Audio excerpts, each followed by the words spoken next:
Всем привет! Меня зовут Наталья, добро пожаловать на мой канал. Показ коллекции дома Шанель весна-лето 2025, как всегда, оказался одним из самых ожидаемых шоу на неделе моды в Париже. В первую очередь, все желали наконец-то узнать имя нового креативного директора бренда. После внезапного увольнения Виржини Виар в модной индустрии ходили разные слухи и всевозможные пророчества. Кто же из дизайнеров займет руководящий пост? Накануне презентации в соцсетях происходило оживленное обсуждение каждой кандидатуры и разгорелся настоящий ажиотаж по поводу этого события. Однако чуда не случилось. Во всяком случае, в день показа Дом моды не афишировал дальнейшие шаги в плане обновления бренда.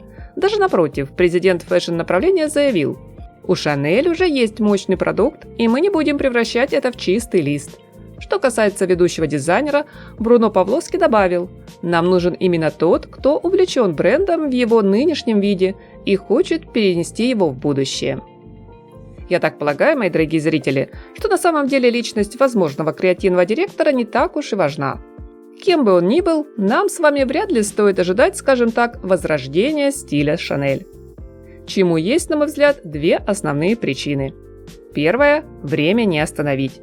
Жизнь идет вперед, и, соответственно, меняются представления о красоте.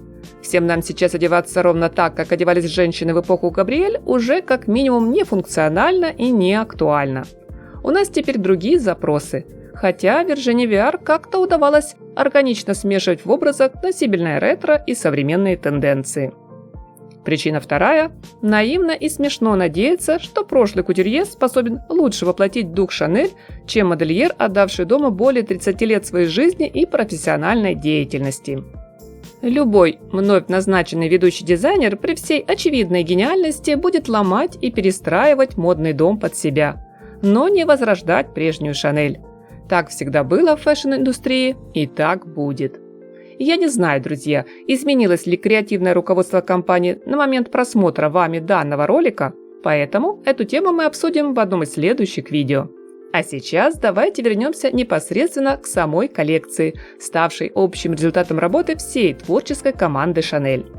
Для начала скажу несколько слов о месте проведения шоу. В качестве модной локации после 4-летней паузы вновь выступает знаменитый парижский дворец Гран-Пале. Ранее великолепное архитектурное сооружение с прозрачным стеклянным куполом во время показов превращалось за счет внушительных декораций то в продуктовый магазин, то в морской порт и даже было Вандомской площадью. Теперь же в центре зала установили огромную белоснежную птичью клетку, которая определила главное направление, характер коллекции.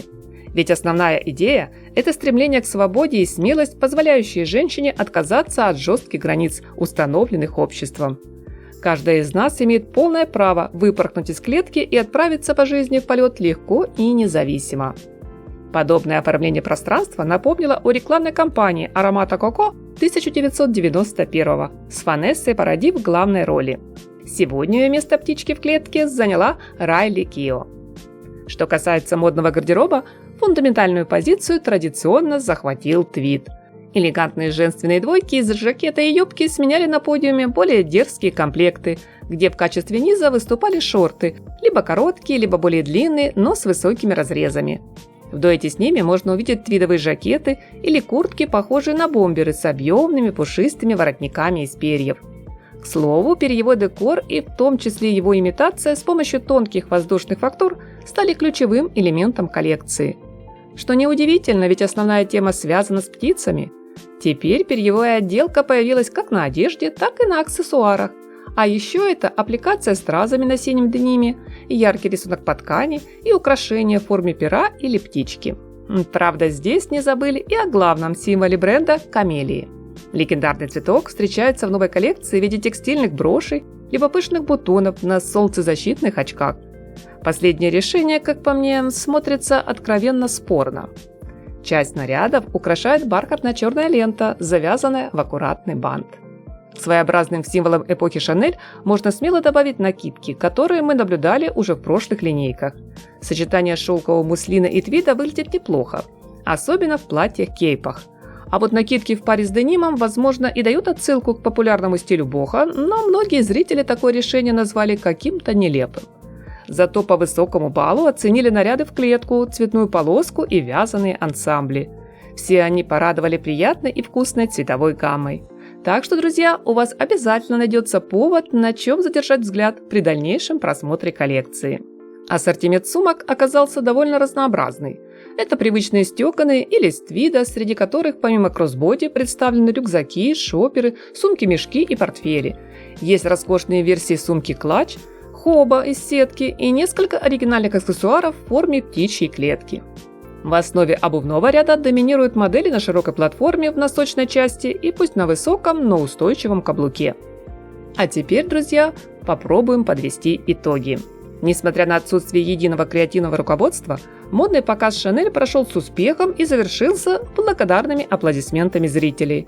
Да, бренд порой впадает в крайности, когда не может определиться с приоритетами, тщательно стараясь угодить одновременно как немолодым дамам, якобы разбирающимся в моде и критикующим все и вся, так и юному поколению, фанатеющему по айдолам.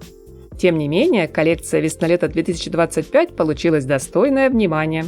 Стильная, интересная. Надеюсь на поставленный вами лайк. Жду обсуждения модных новинок от бренда Chanel в комментариях. Не забудьте поделиться этим видео с друзьями и подписаться на мой канал, если вы все еще не подписаны. Всем красоты, позитива и солнечного настроения!